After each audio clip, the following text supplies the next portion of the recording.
Today in history. 7th August 1987, clear skies and calm seas.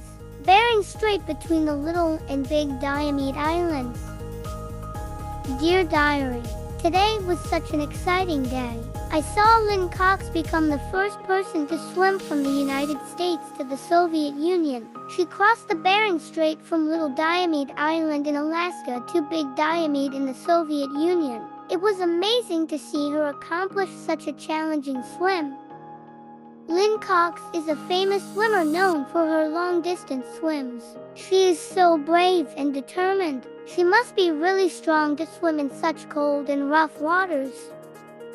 The Bering Strait where the swim took place is a narrow passage of water between North America and Asia. Little Diomede Island is in the United States, and Big Diomede Island is in the Soviet Union. I learned that the two islands are so close, yet they belong to different countries.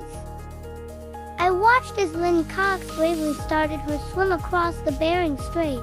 The cold waters and strong currents looked so scary, but she didn't give up. She just kept on swimming towards the Soviet Union.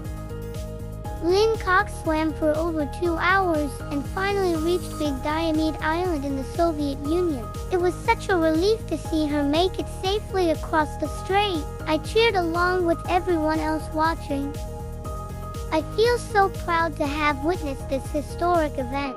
Lynne Cox's amazing swim showed that people can achieve incredible things when they are determined. I think this swim will be remembered for a long time because it brought the United States and the Soviet Union closer together.